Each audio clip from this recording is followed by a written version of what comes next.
Look, I know I've been doing this for a while, so I apologize for that, for the unprofessional start to the show. But good afternoon, good evening, and welcome to THFC Till I Die, your home of Tottenham past, present, and a very exciting future under the management style of Ange Postecoglou.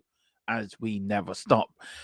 What a crazy day it's been in the Premier League. As you can see, Philip's not with me today. Philip is off doing his final bits before he heads off to the Great Way yonder, onto his doing his bit for Ireland as the Minister for Foreign Affairs and Music. So, you know, I know Colin ain't good enough. I will get to the comments in a minute. I do apologise. A lot's been happening. We've got the Man United takeover. We've got a little bit of news on Tottenham as well. A little bit of breaking news. How much leave we will want for Tottenham. If Tottenham were to sell, we've got another little bit about Tottenham transfer news. We've got a bit about Everton. We've got to talk through the European Championship qualifiers, palpitations tonight. Who needs to do what? Who needs to win here to qualify or get to the playoffs or whatever? And who's already qualified? So we've got all that to come. So please stick around for that. Just welcome a few people in. It's a Bayern Maguire. It's evidence punishment for breaches in FFP. Watch Man City and Chelsea get away with that. Yeah, exactly. I know we're going to have my say in that in a minute, Brian. You're absolutely spot on. We've got Peter M, big up Dermot, big up Peter, and got FTSN Column. Of course, we are partnered with the Full-Time Sports Network, and of course, Colin and Bobby over there, great lads over there, and Colin comes on here loads of times. We've still got to get Bobby to come on here. So, Colin, we've got to make that work. But please, everyone, get over there as they search for 1,000. We're looking to get to 2K. So come on, let's help each other out here and let's get there together. And we've got big up to Chris Welsh as well. Big up, Chris. Saw your video early. Sorry, just. Ooh. I wonder if I can use that. Just give big up to Chris. Yeah, just got to send somebody a message. Yeah, I liked what you thought about the FP1 in Las Vegas, actually, Chris. And I want to know what your thoughts are. Look, it's a new track. It is a track around the street circuit. These things should have been done. Sorry, I just got a funny message from a mate of mine. Very funny. What did you think of it?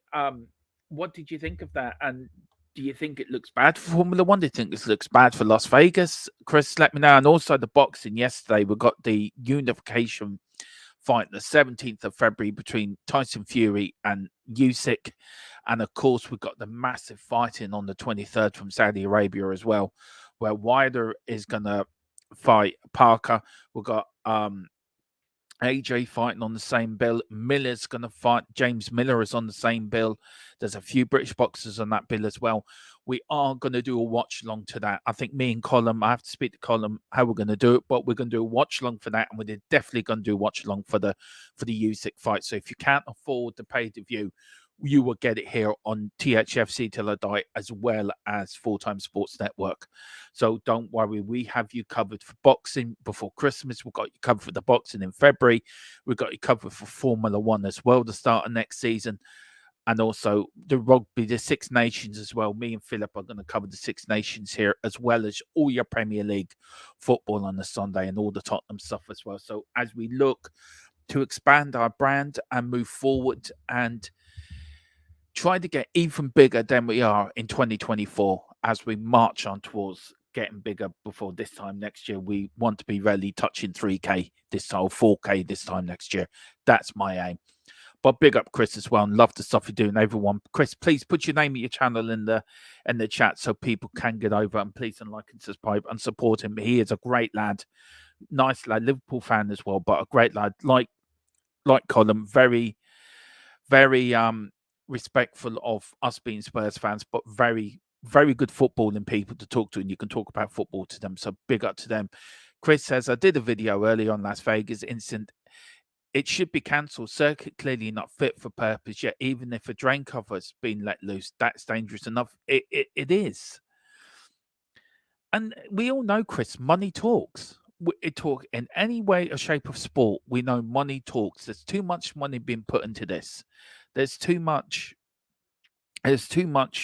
advertisement put in this for the casinos, for the Las Vegas hotels, for Sky, for TV people, and the last people that get thought of is the drivers. And what's going to get me is if something happens this weekend that a driver, say Lewis Hamilton, right, dies in the race, gets killed in the race, right, because of an accident, because of something with the track or something happens in the race. What's going to happen then? Who's held responsible? And you have to say that that the Las Vegas people that own the track are responsible, plus the sport was responsible. It happened with Ayrton Senna when he died in 1994. They had to change the sport. They had to make the sport safe. You can never make Formula One safe. You can make it safer, but you can never make motorsport safe. It's dangerous. It says it on the back of the ticket. This is a dangerous sport. And for me, I think they shouldn't be going ahead with this weekend, but they will do because of TV, because of money, and because of where it is. So look, we have to see what happens. Will it take, Chris? Let me know what you think in this. Will it take, say, for example, please don't let it happen, but if Lewis Hamilton, a 7-time world champion, was to die at that race this weekend, for them to come to their common sense to actually put the driver's safety first before putting money in TV first? Let me know what you think on that, Chris, in the chat. And let me know what you think. And look, I hope it doesn't happen, but does it have to take another Senna moment for the sport to come to its senses? Let's see, we've got Chris saying Science getting the penalty for it. It is ridiculous. Absolutely. It's not his fault. Absolutely not his fault at all. But Chris says, but Las Vegas will go ahead. It's about money and sport ran by the Americans. Yeah, it is, Chris. And it sort of proves my point, Chris, if you want to put in what you think of that. But is it going to take that sort of accident for the sport itself to comes to its senses? Because it's absolutely ridiculous. Type Chris Welch, you should find it. I would share the link, but it deletes my comment straight away.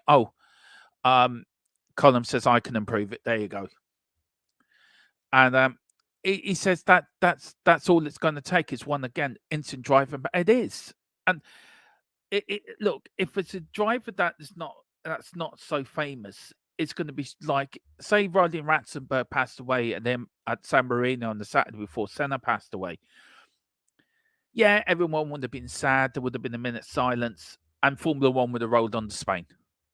But because Senna died, and Senna died because of the track wasn't fit for purpose back then, something was done about it. And is it going to take the same thing like a person like Lewis Hamilton, something happening to him?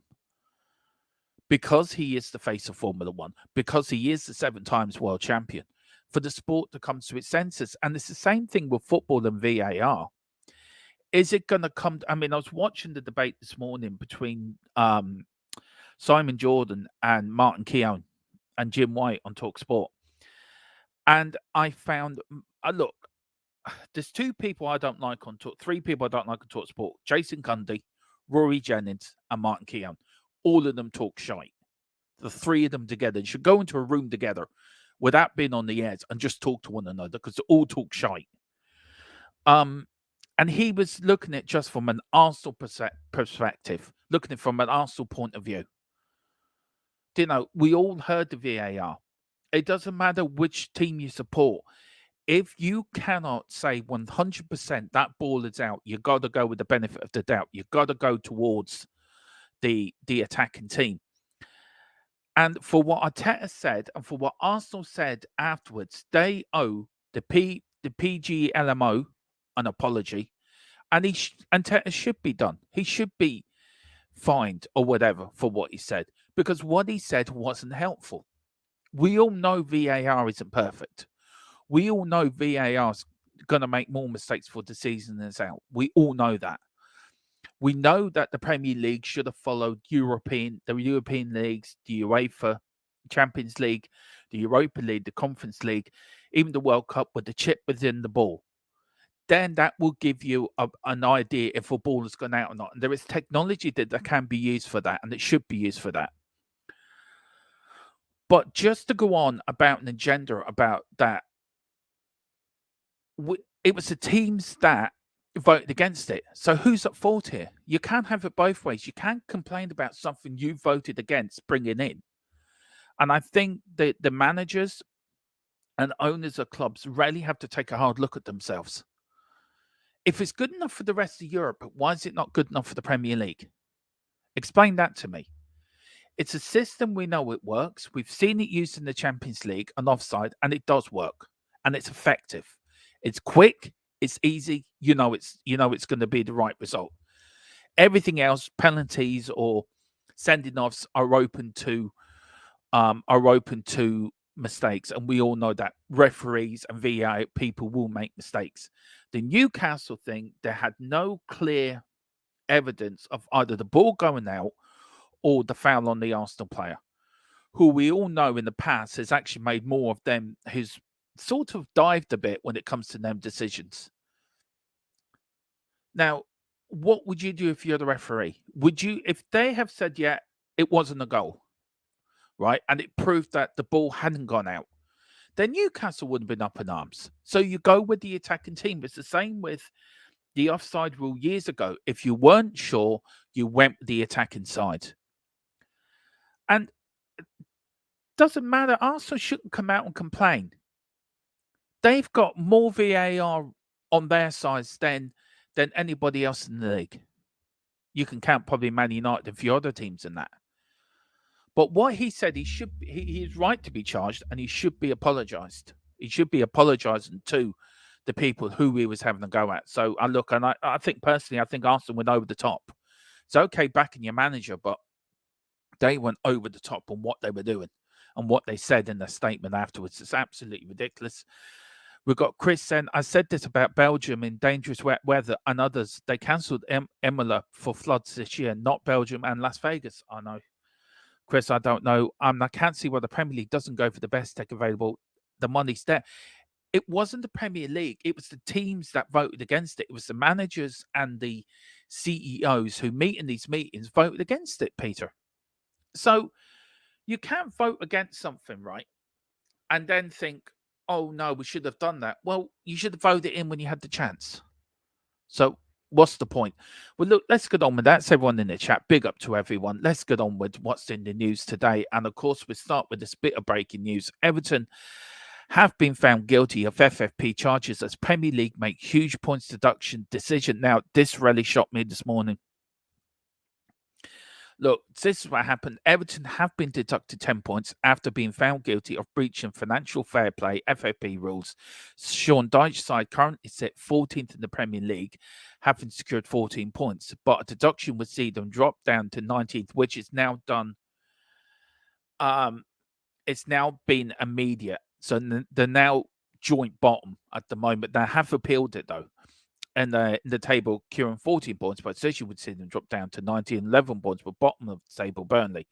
A statement from the league read, an independent commission has imposed an immediate deduction of 10 points on Everton Football Club for a breach of Premier League rules, powerfully and sustainingly rules. So they've made a mistake somewhere along the line. Everton Football Club is both shocked and disappointed by the ruling of the Premier League Commission. Their statement read, the club believes that the Commission has imposed a wholly disproportionate and unjust sporting sanction. The club has already communicated its intention to appeal the decision to the Premier League. The appeal process will now commence, and the club's case will be heard by an appeal board appointed pursuant to the Premier League rules in due course. Now, look, this is grand. Everton, if they're found guilty, they've been charged. Punishment. Fine. But what are you going to do with Man City? What are you going to do with Chelsea? Are you going to throw the book at them or points? It's no point finding them clubs because a fine will mean nothing to them. It's like finding Chelsea, Man City's trying to look for a fiver down the back of your sofa. That's what the owners will go, hang on a minute, I left the fiver in the car. That'll pay that fine. They have to be points. There have to be points deductions for Chelsea. And now if they've started this with Everton, then they have to be consistent with it. They have to be consistent. They have to follow the same rule every time. It's not one thing for one club. And just because you're a bigger club than Everton or you're more successful than Everton, we're going to slap you with a fine. That's not good enough.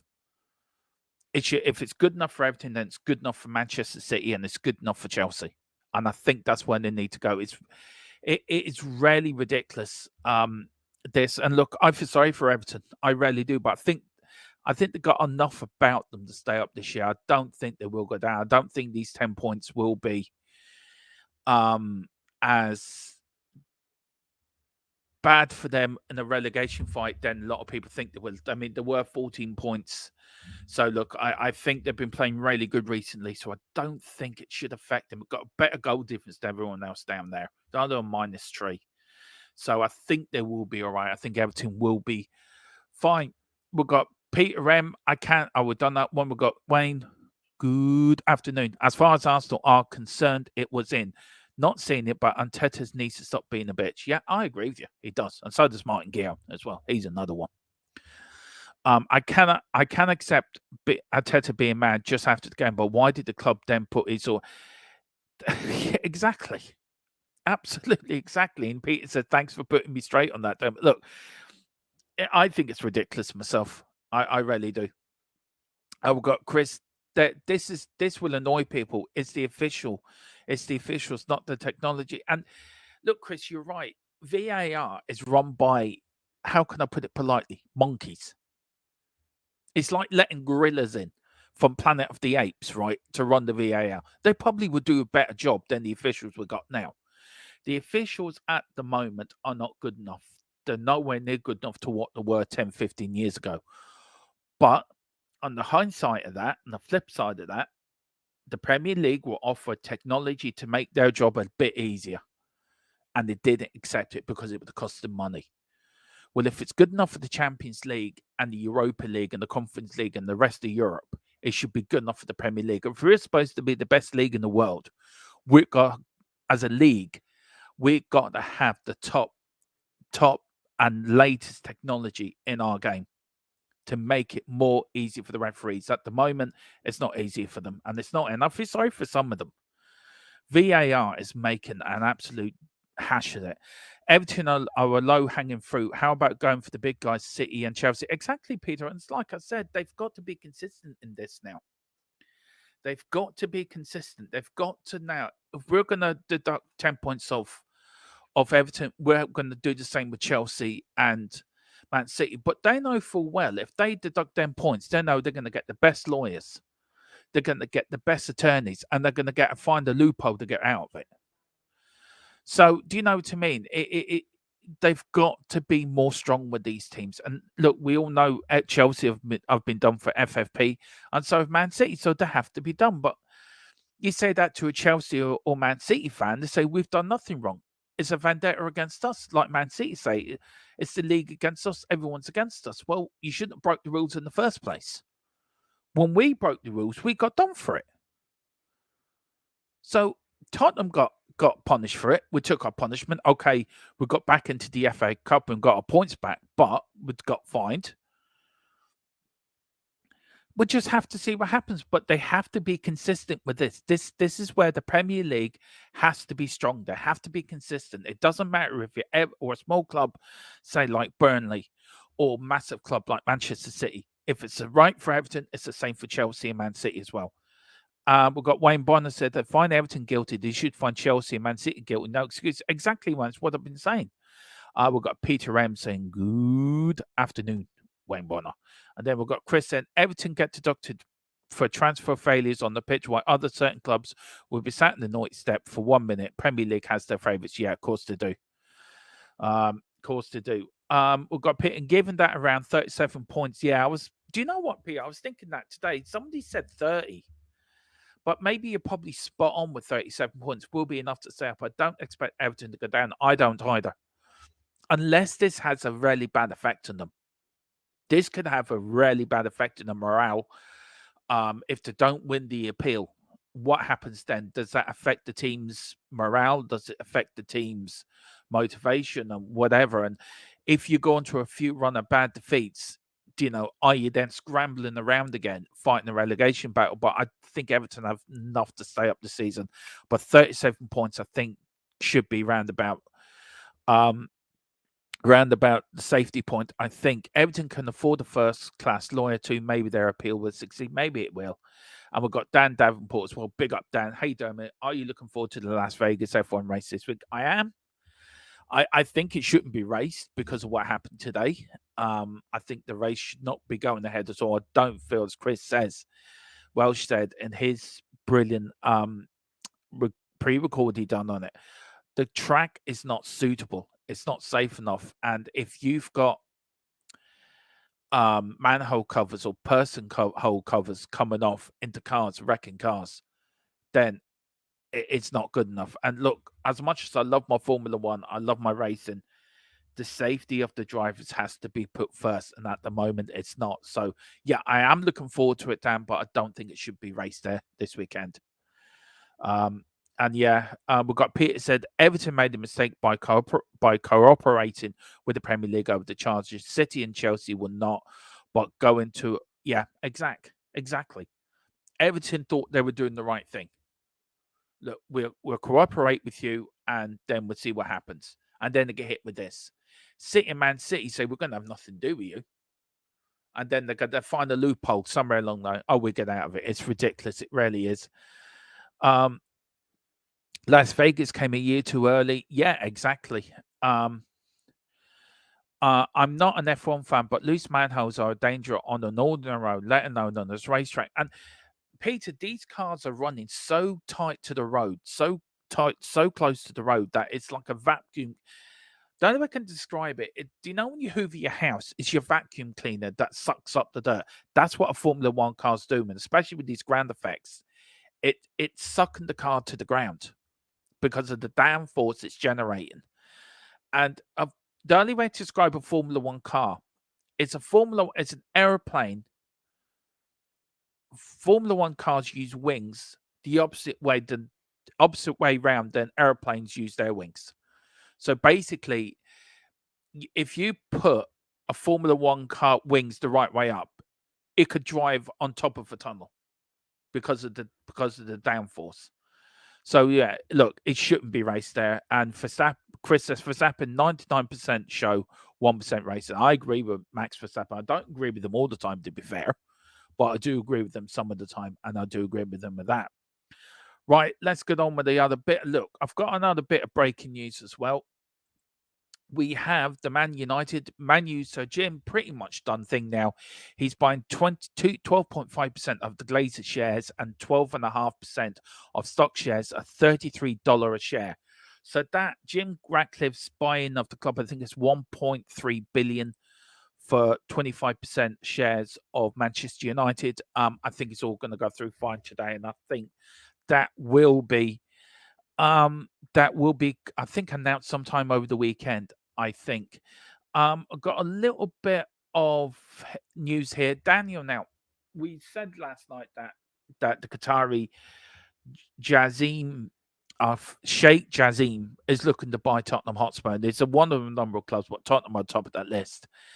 And we were talking, how much would it take for Daniel Levy to sell the club? Well, Daniel would demand around 5 billion for the 100% of Tottenham Hotspur. Currently, and so if I don't know if the Qatari would come in with 5 billion, I think he would. So I look, for me, I think that's a reasonable price for Tottenham, 5 billion. I mean, he was offering that I think he was offering more than that from Manchester United. So you're probably looking around 4.5, 5 billion to buy Tottenham. And currently they have a short list of players given them to answer by January. Now, I've got another bit of news I'll give you on the striker front. That one hang on, one last thing. It might not happen in January, but we're going to keep a close eye on Dusan Vlahovic. Now, Spurs may be going after him. Now, this could be a 50-50 deal, but it might not happen in January. It may more happen in the summer. So we have to wait and see what happens on that. But we are looking at that Dusan Vlahovic. We have to see what happens. But currently they have a short list of players given to them for January. But the thing is, they have to sell before they buy. That is the latest I'm getting from Tottenham. We have to sell before we buy. So we'll see what happens in the January transfer window. Now, I want to go pop onto Uruguay last night because Bentancur made a return last night to the Uruguayan side. That actually, let's see now. That is the thing. Here we go. Uruguay could beat Argentina last night, of course. And Ben Sokol got a 7 out of 10 rating and wrote, come on the 60th minute for the injured Maxi Alonso. He returned to play for the national team after 11 months after a serious injury that took him off the field for 8 months. He stood in the line of forward midfielders that coach placed behind Drawn Nunez. He recovered the ball that generated the counter-attack that ended in Uruguay's second goal as they beat Argentina, the world champions, last night.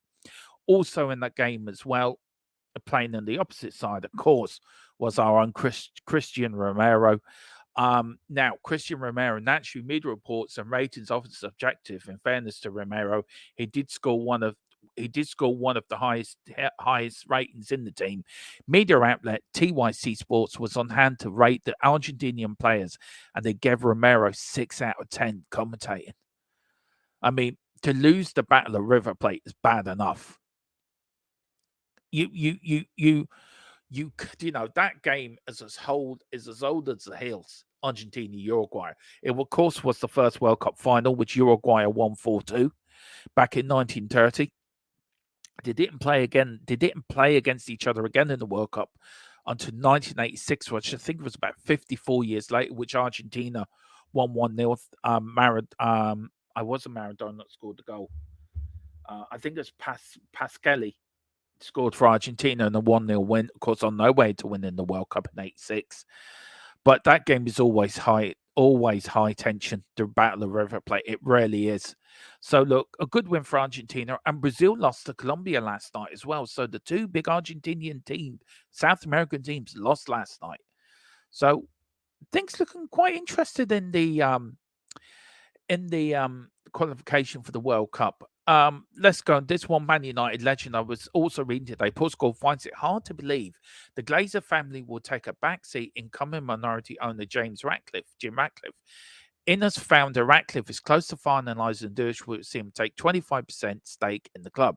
The British billionaire is already making plans for his arrival as he looks to take control over the footballing operations at Old Trafford. United haven't won the Premier League title since 2013, something that's been put down to the Glazers' mismanagement over the last decade.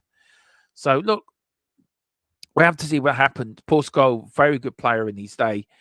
But look, we'll have to see what happens on the Jim Ratcliffe thing. If they will sell, if the Glazers do, if it does get done.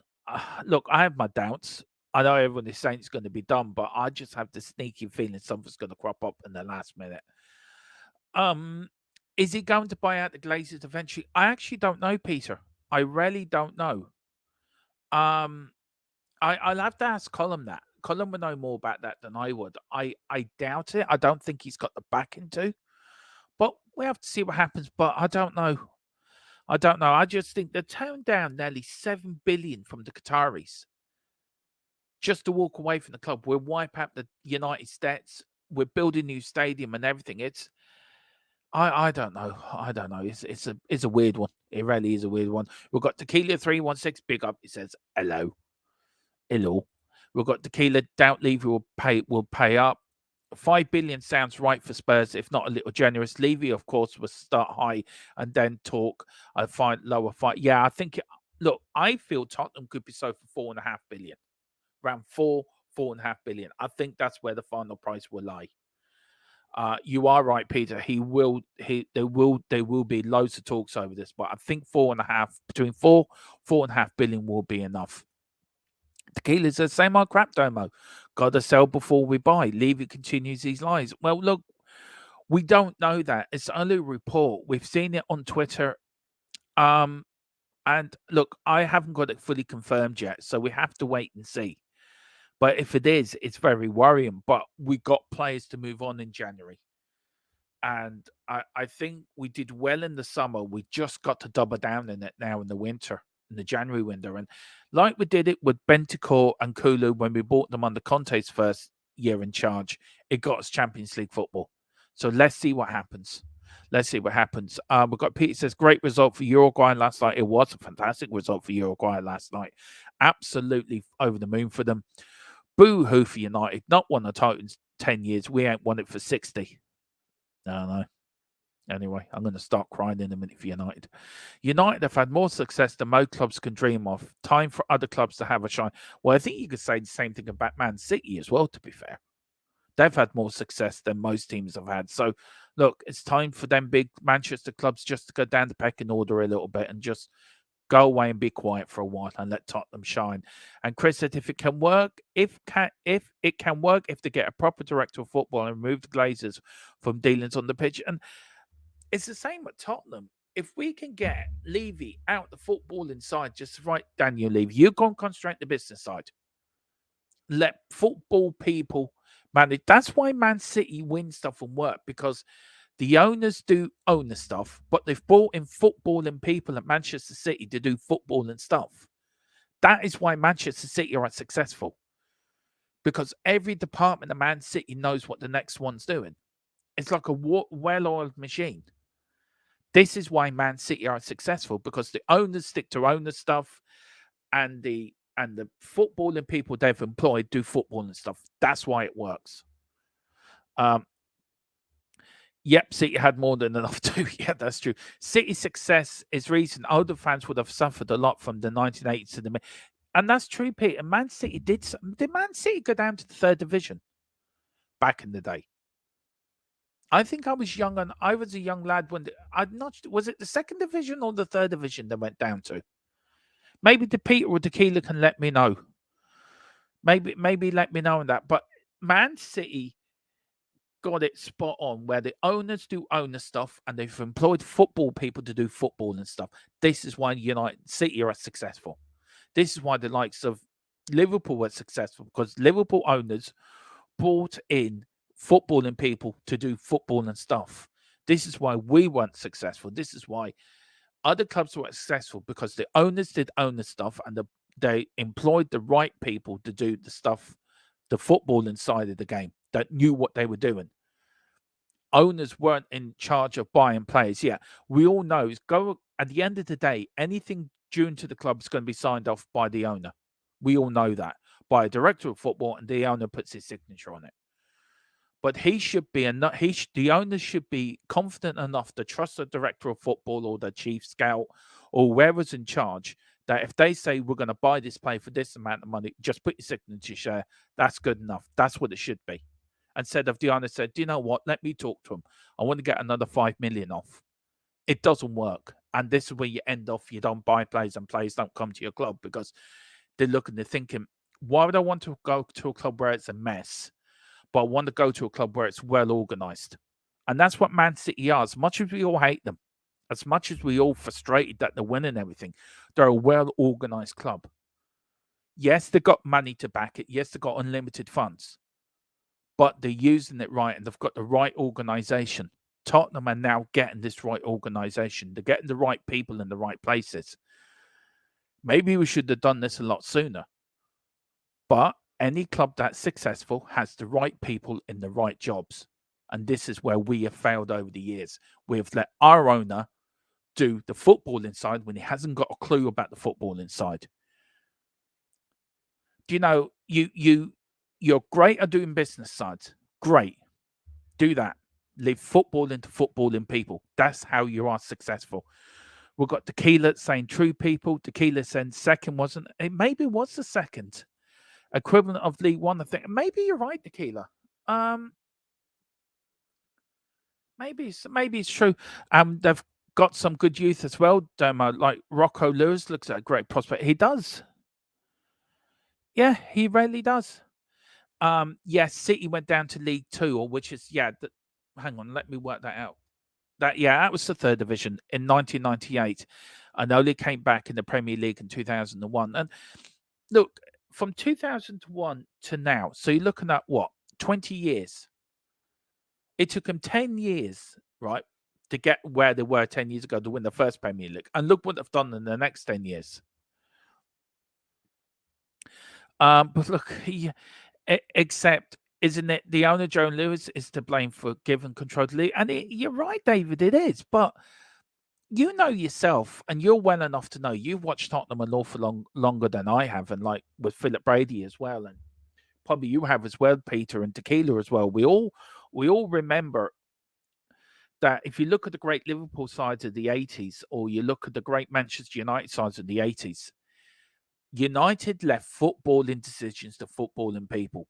You never saw Martin Edwards getting involved in transfers at United, or you never saw the Liverpool owners of the 70s or 80s getting involved in football decisions. It was left to Bill Shankly or Bob Paisley. You look at Bill Nick. Bill Nick decided on a player in the 60s, came to Tottenham. I'm getting that player. It's down to me. You look at Brian Clough when he was at Derby and Nottingham Forest. It was left to him and Peter Taylor. And you look at Manchester City, the owners came in, so we know nothing about football, but we're going to pay the people that know something about it. We're going to give them the money, and we're going to stay in the background. And this is why City have been so successful, because the organisation was done correctly. Tottenham's organisation has been, I'm the owner, I'm Daniel Levy, I'm the owner, I know what I'm doing. Well, you knew somebody what was doing Paul Mitchell, but he walked out on you. And then you've been chasing your tail then ever since. And then Paratici comes in, gets it sort of, lays the groundwork. And now we're getting some fruits from his signings. We've got a good manager now. We've got another director of football coming in. We've got Scott Munn coming in. And maybe at last, we're putting in place a footballing operation that Daniel Levy can just sit into the office and just deal with the business side. Let them deal with the footballing side. And this is where it breeds success. Normally the success stems from one vision, normally with a very, very parallel charismatic figurehead. Yeah, exactly, Tequila. You are right. And then David Clark says Edwards and his wife just made huge money from shares. They were invented out of thin air. I don't know. And Tequila says, hopefully, mate, Ange can be that for sure. And look, I think Ange is I think we've got the right manager. I think we just need to get rid of some of these overpriced, overinflated, over players that cannot play football at all. I mean, Ray Charles, Stevie Wonder would do better than Eric Dyer in defence, and that's saying something. And they're both blind. Eric Dyer is useless. But look, let's move on. We're done Argentina. Of course, tonight is the European finals. And look, Slovakia's 4-2 win with Iceland on Thursday night that secured qualifications for Slovakia. Congratulations, Jim. The Euros has finally extinguished Ireland's hope of qualifying for Euro 2024.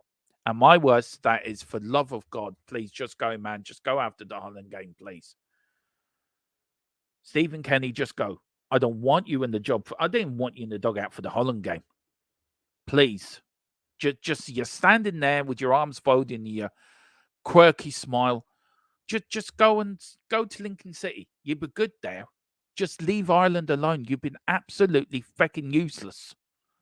Oh, I don't know. Of course, if you are going to watch the Ireland away to Netherlands tomorrow night, there is a watch long here tonight, of course, on THFC Till I Die. It is an 8:45 kickoff CET, 7:45, of course, in Europe, and 2:45, of course, in Eastern Time. The match is being shown live on RTE2. It's also being streamed live on the RTE player. United Kingdom, the match will be shown on Channel 4. In Canada and Japan, it will be shown on DAZN. And the sides first met on 1908 May, and on the 8th of May, 1932, in the 2-0 friendly win for Ireland. 21 meetings on total. Ireland won 7, lost 10 and drawn 4. The last meeting took place, of course, in September and ended in the 2-1 win for the Netherlands at the Pre-Veiw Stadium. So, look, not holding that much hope there. Now, just a few things. This is now, let me just put that down. I'll go into the chat.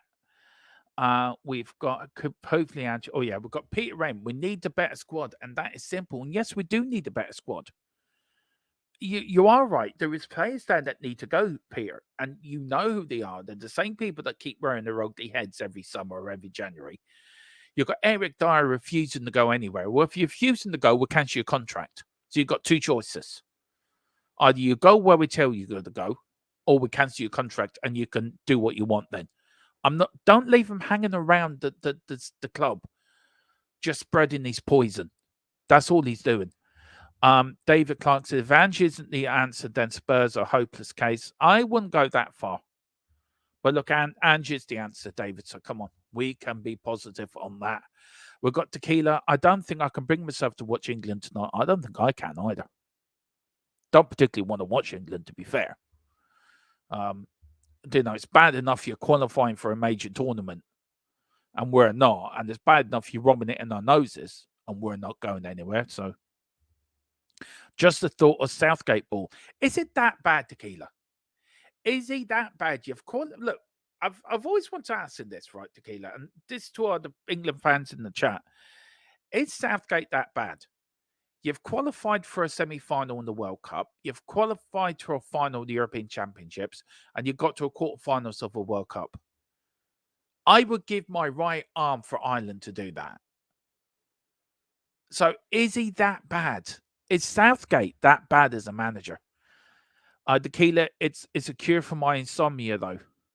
Yeah, we've got Tequila saying, I'd love to see Malta win just for the laugh. After our disasters in the cricket, I would not be surprised if the football team implodes in Germany because of poor managerial decisions in game. Then we've got Tequila saying, Dyer is mates with Levy, though, isn't it? Yeah, don't care. Just get rid of them. They can both go. It's just a bit dull, Dermo. Overall, his record is pretty good. Just dull, mate. Do you know who would you like to see take charge of England? Who would you think? Who would you like?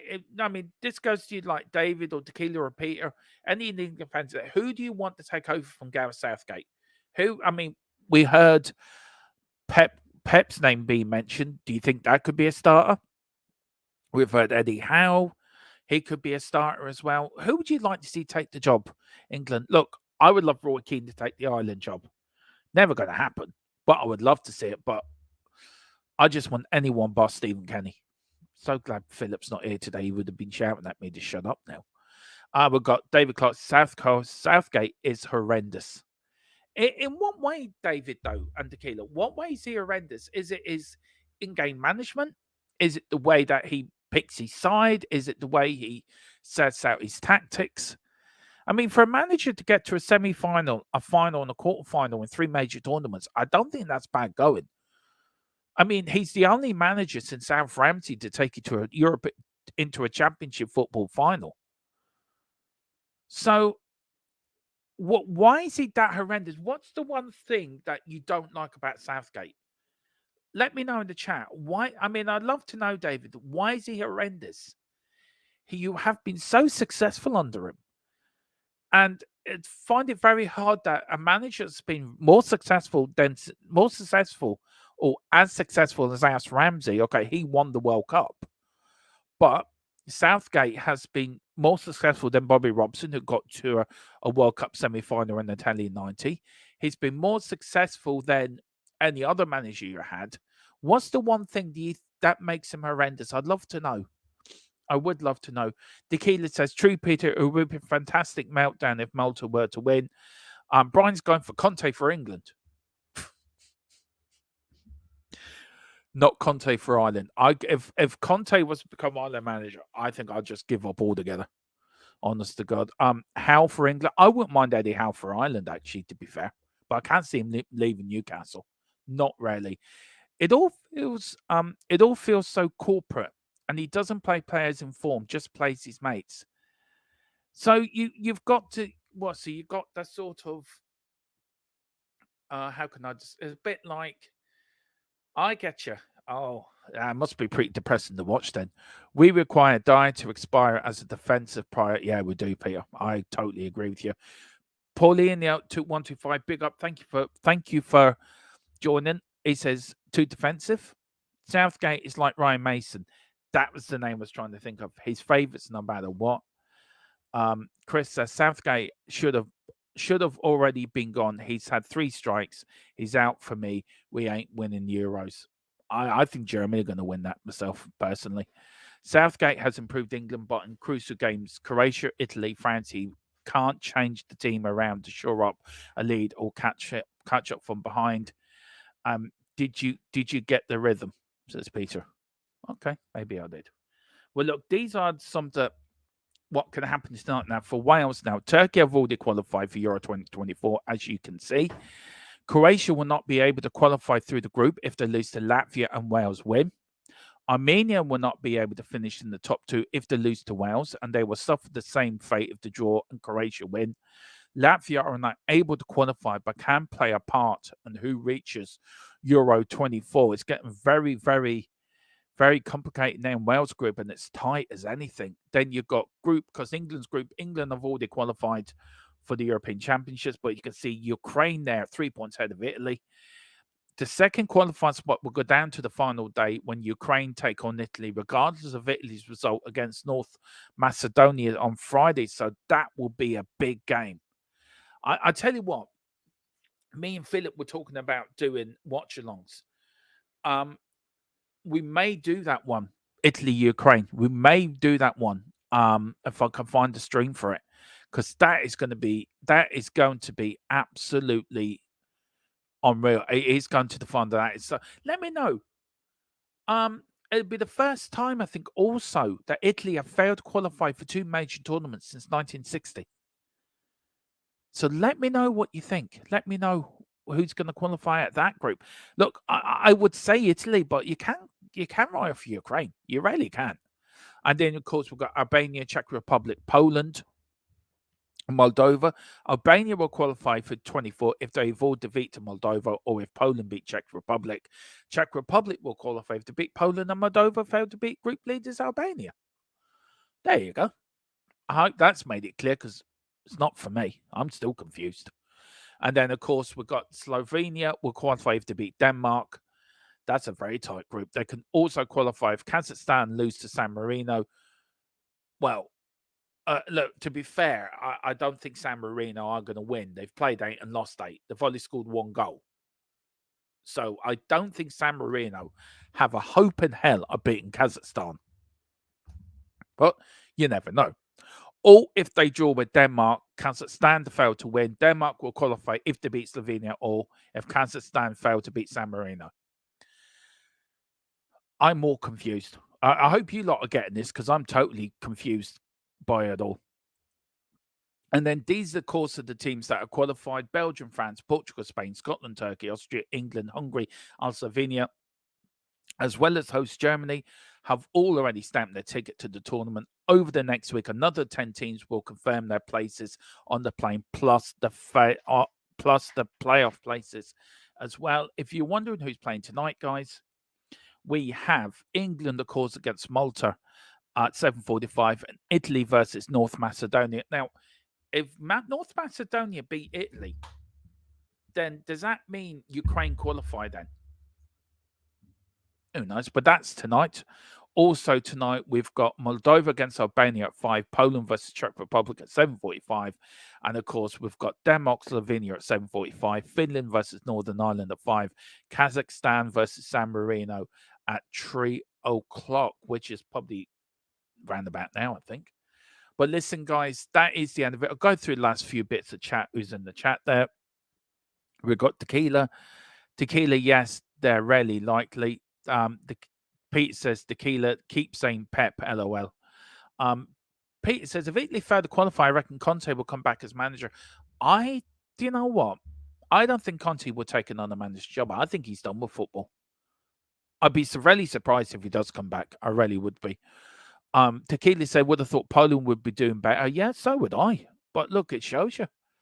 My hunch for England manager is Graham Potter. Ooh. That's interesting. That's very interesting. So you were like Harry Potter and Hermione and who's the other fella in that gang?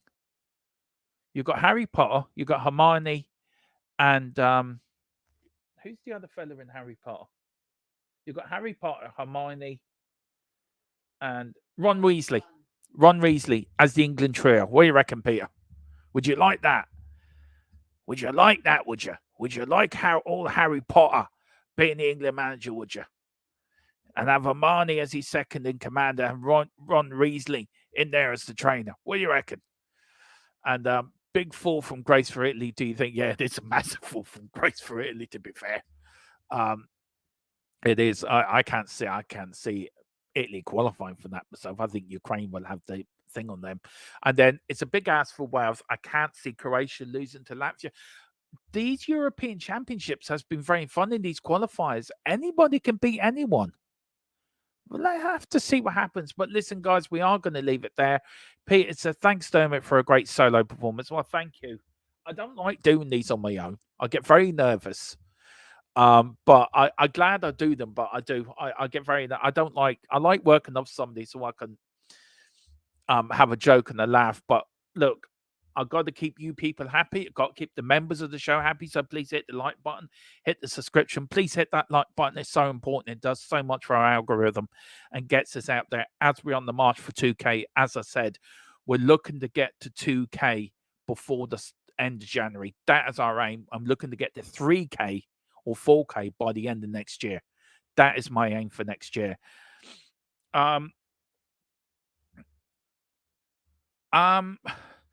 Look, so thank you for me. Peter says no, Poland isn't a great team, neither have, and it used to be very good. Poland back in the day used to be a great team back in the day. It's not my preference, just a hunch. If we go English, then prefer Eddie Howe. I think so. Tequila, thanks for the show. Dermo, no problem. Peter MC, you have us, Dermot. Thank you so much, Peter. It really means a lot. Once I get a new mic, Dermo, I would join you. I would love you to join me, Tequila. Absolutely love you to join me in a few shows on here. And then look over Black Friday, pick up a quality one. Yeah, well, the one I've got here is very good. This mic here. What I'll do is I'll find the name of it. And I'll let you know in the next show. I'll let you know tomorrow night when we do a watch along. And then Tequila says, need it for my show, innit? Yeah. Big up, Tequila. Listen, thank you all for watching. God bless you all. Enjoy the rest of your Friday night. Please hit that like button. Share this video out. Share the channel around. Let's get to 2K. Come on. Let's get to 2K before the end of January, before my birthday on the 5th of February. That is my birthday present for myself. The channel at 2K. Come on. Let's do it. We can do it. And as we always say, come on, you Spurs. In Big Andrew trust. Get along. The Conte train. Dermot, come on. The Ange Postecoglou train. Choo choo. Right, where's the out button? Come on, you Spurs.